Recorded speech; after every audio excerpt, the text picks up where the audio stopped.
Shalom. It's your brother Wild Rum. You're back with another lesson, Lord willing, and be edifying.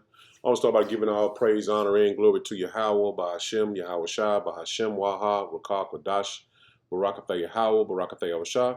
Double honors to the apostles, elders, bishops, and great millstone who taught me this truth. Shalom to the 144,000 men of the Lord. You see on the highways and byways, prophesying in the name and power of Yahweh, Hashem, Yahweh Shai, also in the correct doctrine. I also want to send a shalom to the one-third men, women, and children that will escape the judgment of Yahweh, Hashem, Yahweh Shai by their faith. Just got another lesson I want to bring out through the spirit of the power of Yahweh Shem Shai. It's always a controversial topic when you speak about multiple wives, concubines, because America has blinded the minds of our people to understand that this was our culture. This was the way we built nations under multiple wives, man. Now, the ancient men of old, Moses, David, Solomon, and the list goes on, had multiple wives. This is nothing new. And the scriptures are written about the Israelites. So these customs that we have is not for every nation on the planet, which other nations took out our culture and they've followed the ways that we live by, our culture. And they have multiple wives as well, man. So let's get right into it, man, because like I said, this is a controversial topic always, but in the end times, we will have multiple wives, man. And that's just plain and clear because women will be saved in childbearing. That's how they're going to bring back the 2/3 of our people through the elect. So let's get right into it, man. Hit a couple scriptures, hit a couple videos, and Lord willing, be edifying. The end times is about more than one wife. Time to free your mind. Check it out. And in that day, 7 women shall take hold of one man, saying, we will eat our own bread and wear our own apparel. Only let us be called by thy name to take away our reproach. Thy name meaning marriage. So this end times prophecy will happen. It's almost as if God, in all of his wisdom, knowledge, and understanding, told Isaiah, hey, write this down, knowing that polygyny was regular during that time. It's almost as if he knew that there was going to be a time, one rare time in history where polygyny was looked down upon. If you need undeniable biblical proof that a Christian man can have more than one wife, comment the word one. Or go to the link in my bio so that you can receive the book that I just put out on Amazon. Subscribe and follow for more. And it is really a hot topic because a lot of people are getting into polygamy, which, a lot of them do it wrong. But that is our custom, man. Having multiple wives is not having multiple sex partners in the bed at one time. It's about having a wife at one time, but it's also for women to have more part of the household, meaning women cooking, women, I'm just speaking of generally speaking, but women is cooking, taking care of the household, laundry, household chores. I just, sum it up like that. Household chores, also food gathering, and the list goes on, man. But, the way the world looks at it now is having threesomes and having orgies and all that type of shit, but it's not meant to be set up that way. It's meant to you deal with one woman, one wife at one time, man. It ain't meant to, like I said, it ain't meant to have a threesome, you know what I'm saying? Because that's the way of this world, man. Because a woman won't be in with another woman. And shit now, and this the way they look at it now, shit, they have one woman having 2 men. And that's all the way off. But as it is meant to be, a man to have multiple wives, man, especially an Israelite man. And beta males are not going to get this, man. Now check this out. Now she's a woman, and she knows that it ain't meant for no weak-minded, weak-spirited person. And I'm really starting to see why a poly relationship is for alpha males only. Like, literally, it can't be nothing beta about you. It can't be nothing beta about you. And I'm not even just talking about financial-wise. I'm talking about in every aspect. And see, a man has to take authority, and that's what she meaning. And disciplining, you know what I'm saying? Telling a woman, you got to do this. It ain't, talking back and all that. It's not like a woman a child, but the way our women have, been brought up, and social media, you have to not discipline, but it is discipline, because you have to make sure that woman is doing what she's supposed to do according to your household, man. Just like Yahweh Shah disciplines us as the men, we have to discipline our household, man, as well as the woman and the children. And like I said, these ways are coming back. So it might sound harsh to someone, but it's the truth. It's the truth, man.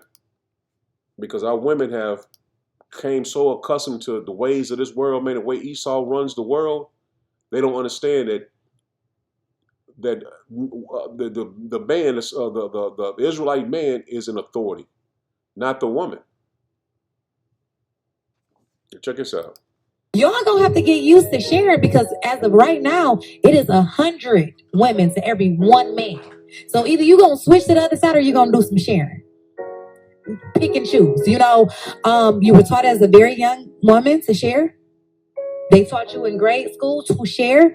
I don't know what's going on. If you can love more than one kid at a time, then a man can love more than one woman at a time. So you said you can love both parents. If you can love both parents, if you can love an aunt and an uncle, a grandmother and a grandfather, y'all don't like this? So you're saying sharing is caring. I'm saying sharing is caring. I'm saying that it's 100 women. These are the numbers, and I didn't make the numbers up. This is what Google is saying. It's 100 women to every one man. Either you share or you be left without. So when she said having a piece of a man is better than no man, I guess that's what she. And it's going to get way worse than that because let me hit two scriptures. Because these men are going to be shipped off the war, man. That's what this draft is coming. Let me hit this real quick. Isaiah 3 and 26. I hit 25. It says, thy men shall fall by the sword and thy mighty men in the war. So a lot of men are going to be shipped off to fight in this last world's war, man. This is what end of November, December, this is what it's leading up to. World War III. And that men going to be drafted and shipped off the war. It says, and her gates shall lament and mourn, and she being desolate shall sit upon the ground. And see, these women are going to be left with no man for help. And that's why you see these drafts are being put in place because this is about to happen.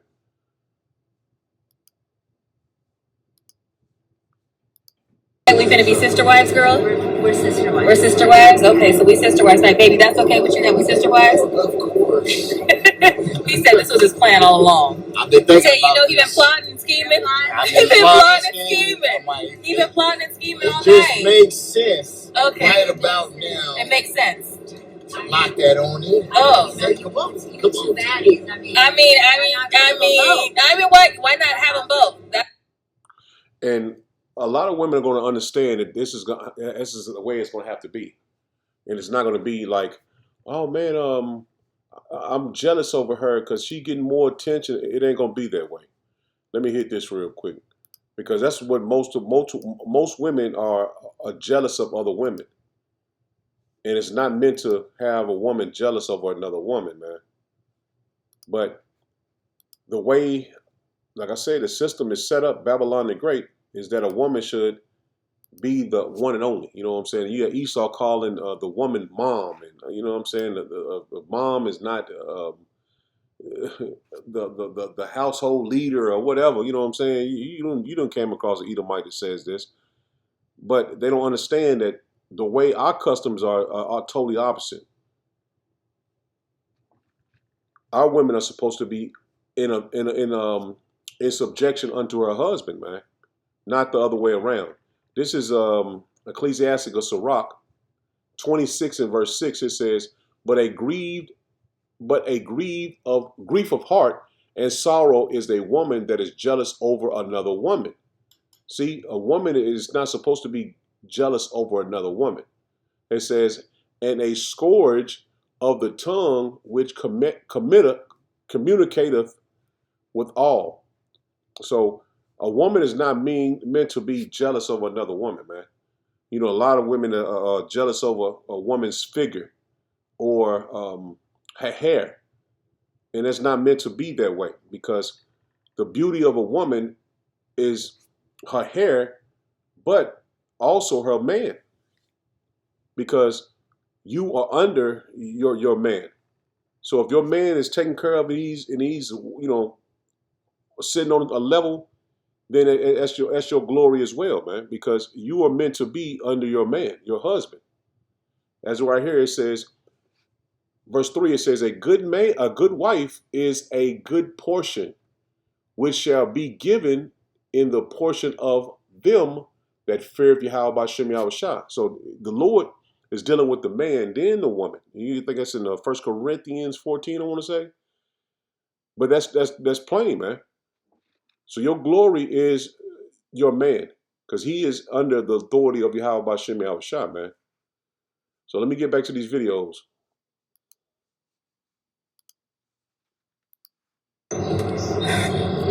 Sister, now that my pussy has earned her wisdom wings, that comes with a responsibility. And that responsibility is helping my man, my nigga, have concubines. I know a lot of my sisters are like, concubines? See, sister, ain't no way another sister gonna be fucking on my nigga, and she ain't pulling her weight. Fucking a nigga ain't pulling your weight, in my opinion. So we need to find out, can she make cookies? Can she bake? Can she clean? What are her other skill sets? Because ain't no way I'm gonna be at home fucking cleaning and cooking and all of that, and she just get the fuck and don't pull her weight. Nah, let her take off some of that load. But see, a lot of my sisters want to be the only one. A lot of my sisters want to be everything to one person. And it's just not possible, sister. Life has shown you that that's not possible. So maybe it's better to help your nigga get some concubines. So yeah. And it's wives, not concubines. Concubines are a lesser wife, will be the other nations. But our women, the Israelite woman, will be a wife to an Israelite man. And the other nations will be concubines, meaning just a lesser wife. So you have to understand that, like she was saying, that one woman cannot be everything to one man. And that's why, everything is trending to multiple wives, man. And this is the way of old that's coming back. It's basically being renewed. And a lot of these women don't understand what they're saying is also biblical. Because that way of life is coming back. So this is going to be very controversial, especially to the woman, but hear me out till the end. Just listen. A lot of you women are suffering over a cheating because you truly wish to, because you develop this idea and this illusion about what loyalty means to a man. But let's get to the reality of, first of all, that men are hunters. Second of all, in many, many books across many religions, men always had multiple wives. Let's use the Holy Bible, for example. In the Old Testament, men like Moses, men like David, King Saul, I mean, the list goes on, always had multiple wives. It was always a polygamous type of relationship and marriage that existed. And so I was reflecting on this the other day, in the reality that there are men who may be cheater and may be out there with different women, but they always have the one. That one always has the advantage of having a roof over their head, of having their responsibilities being met, of different things happening for them that typically that man will not do for those other women that he's out and about fooling around with. So that goes to say, if you are in a relationship with a man who is being a provider, providing you with emotional stability, mental stability, physical stability, and just providing overall, to him, he's being loyal. Most women think that loyalty means you being the only one. You being the only one that he is intimate with, spending time with, giving quality time to, doing things for, etc., etc. But that's not really how it works in the man world. I mean, like I said, even many books across all religions talk about the reality of men being polygamous. So why are you destroying yourself and suffering under the illusion that you are the only one? Especially when you can begin to understand that love that is unconditional means non-attachment. He don't belong to you, you don't belong to him. Y'all are here to share an experience. And see, that's another thing too, man. A lot of women think they possess a man, and that's not according to the scriptures, man. Because the way Esau had it set up that make women think that they are in authority, or because marriage, they think that they're in authority over a man. That just because we're married, that means he is mine, and he's under my authority. See what I'm saying? They pretty much, like the scriptures say, the roles have switched, and the mindset that the West has is gonna have to be stripped away, man. That mindset is gonna be stripped away. It's got to be stripped away. You can't go and think that the way we live now is how it's going to always be, because Babylon is going down, and the Israelites are coming up. And you have to understand that, man. This is also a transition of mindsets, as it also is a transition of power, because your mindset has to switch from the Western way to the Israelite way, your nation, your power. This is Isaiah 4 and verse 1. It says, "And in that day 7 men, seven women shall take hold of one man, saying, We will eat our own bread and wear our own apparel. Only let us be called by thy name to take away our reproach." See, a lot of women are going to look for men that's of the Lord, man, because they've seen us on the highways and byways. They've seen our videos, and they know the Lord is with the elect. And Lord willing, we all are part of that number. But you're going to have the women searching out for the men that the Lord is dealing with, because that's the woman. I mean, that's the men that the Lord is going to have take away your reproach, your worries, your fear. And that's the reason why you start to see a transition of everyone talking about being poly, having this certain lifestyle, which this our custom. And this is the way we're going back to. This is the NLT, Isaiah 4 and 1. It says, "In that day, so few men will be left that 7 women will fight for each man." See, they're going to fight for each man because they know that this man, I seen him on the highways. But he know, the Lord is dealing with him, man. It says, saying, "Let us all marry you." You're going to have women that's not going to be jealous of each other. They're going to know that, man, if we get with him, we're going to be taken care of, man. We're going to have a way to survive, a way out, because they're going to see a lot of deaths, man. You coming into the time of Jacob's trouble, man, a time like never before. And a woman's biggest fear is dying, man. Being hurt, being abused, being, ravished, you know what I'm saying? Hard, So this is their biggest fear, man. But they know a man is a protector and a provider. So they're going to look for the ones that's being provided for by the Lord, man. It says, "Let us all marry you. We will provide our own food and clothing. Only let us take your name so we won't be mocked as old maids." And that's plain, man. They're going to want to be provided for by a man of the Lord, man, for protection when all hell is breaking loose, man. It ain't going to be no jealousy in that day, because everybody's going to want to join to this one man that's the Lord is providing for, man. And see, the Lord is molding the elect men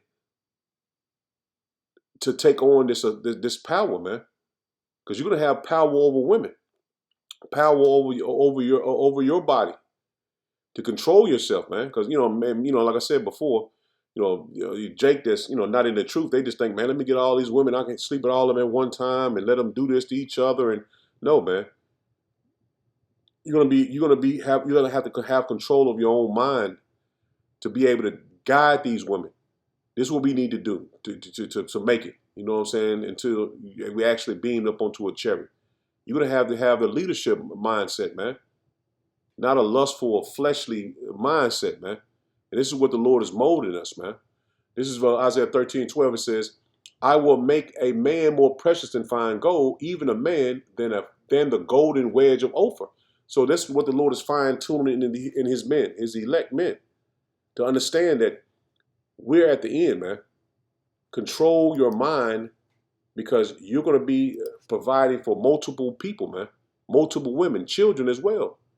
So the Lord is fine-tuning us in these last days, man, because it is meant for us to guide our nation, man, and guide our women.